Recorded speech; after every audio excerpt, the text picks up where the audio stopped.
आज़मा को गुफ्तगू में शामिल कर लिया। आज़मा बीबी, ये जो बैक वक्त फ़ौज से जुड़ी हुई इमारतें थीं, इनको निशाना बनाना, GHQ या ISI के ऑफिसेज़, क्या इसके अंदर कोई रिटायर्ड लोगों का भी रोल है या नहीं है? सुना है मलिक साहब, अभी ज़ाहिर है ये तहकीकात हो रही हैं और सुना है कि इसके अंदर ज़ाहिर है रिटायर्ड लोगों की मेहनत और उनकी रेखी और उनकी माहिराना जो खदमात हैं उसके बगैर तो यहाँ तक ऐसे नहीं पहुँचा जा सकता था। एक दो बातें मैंने रिस्पॉन्ड करनी है। पहली तो ये है कि यासिर साहब को गुस्सा किस चीज़ का है और किसके ऊपर है। पहला तो सवाल मैं ये पूछना चाहती हूँ। 25 मई की बात की, उन्होंने पुलिस की बात की, तो पुलिस को तो नहीं जिला, पुलिस के साथ तो बदला आप ले चुके थे, पुलिस के साथ तो आप गली मोहल्ले में आप बदला ले रहे थे, पुलिस के ऊपर पेट्रोल बम आप फेंक चुके थे, पुलिस को आप ईंटें मार चुके थे, पुलिस को जो है आपने आगे लगा ली थी, पुलिस के साथ तो आप हर रोज कर रहे थे, अपना गुस्सा निकाल रहे थे। ये जो पूरी मुल्क के अंदर एक ही जो है वो स्ट्रोक के साथ सबने जाकर फौज के ऊपर हमला किया, और अभी भी उन्होंने, मुझे बड़ी हैरत हुई है यासिर के मुंह से कि वो गन उठाना चाहते हैं किसके खिलाफ। आपने बिल्कुल सही सवाल किया था, गुस्सा क्या है? इमरान खान को हुकूमत से हटा दिया, ये गुस्सा है। और जो इमरान खान जो है वो इस मुल्क से ऊपर है, पाकिस्तान से ऊपर है इमरान खान। मैं बात पूरी करूं यासिर, आपने बहुत बड़ा स्टेटमेंट दिया है और मैं कतई तौर पर इस स्टेटमेंट को आपसे एक्सपेक्ट नहीं करती।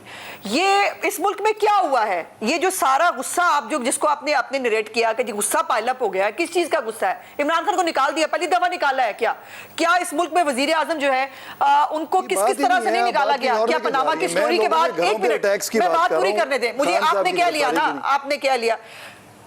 हाँ नहीं तो आपने गुस्सा बात कह रहे ना, गुस्सा पाइलअप हो रहा है, किस चीज का गुस्सा, किस चीज का गुस्सा पाइलअप हो रहा है? ये तो पूछ नहीं हो आपसे। कोर कमांडर के घर जलाने के बाद, MM आलम का जहाज जलाने के बाद, कर्नल शेख के मुजस्समा जलाने के बाद, मियांमारी एयर बेस के ऊपर, तो वो तो आप रोज करते रहे, वो तो आप पुलिस वालों को मार के आप रोज करते हैं। उस दिन भी आपने मारा, उस दिन भी जो है वो पुलिस वालों की आंखें जाया हुई, पुलिस वालों की गाड़ियां जलाई। ये तो मैं कह ही नहीं रहा कि मैं उसको जस्टिफाई नहीं कर रहा। एक मिनट, लेकिन अब आपका गुस्सा ठंडा कैसे होगा भाई? इतनी आग लगाने के बाद भी आपका गुस्सा ठंडा नहीं हो रहा, तो कैसे होगा आपका गुस्सा ठंडा?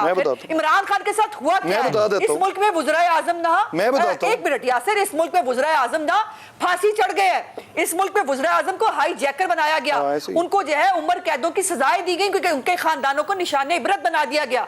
इमरान खान का पूरा खानदान भी सलामत है, इमरान खान खुद भी सलामत है, उनकी औलाद भी सलामत है, सब सलामत है। आग लगी है इस मुल्क को और तबाह हुई है इस मुल्क की नौजवान जो बच्चे हैं, वो किसी के, इमरान के नहीं। उनको हाइकिंग पे जाना है इमरान खान को अपने बच्चों के साथ।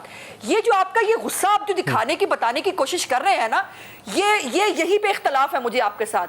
जो बिल्कुल सही कहा हमदुल्ला साहब ने भी, ये गुस्सा आपका मतलब कमाल है। इमरान खान कोई आसमान से उतरी हुई चीज है, उसको मनी लॉन्ड्रिंग का मत पूछे, उसको आप जो है वो 190 मिलियन पाउंड्स का मत पूछे, उसको जो है वो उसने लोगों से जो फॉरेन फंडिंग ली है उसका मत पूछे, उसने जो साइफर के साथ खेला है उसका मत पूछे, उसको बिल्कुल मत पूछे। उसके साथ हो क्या गया भाई? अगर इमरान खान को वाकई एक जो है डंडा भी पड़ गया होता, हाफिज साहब से भी बात कर लें आपकी इजाजत से। इमरान खान को मारने, इमरान खान को गोलियां लगी, आप वो भी झूठ बोला आप लोगों ने।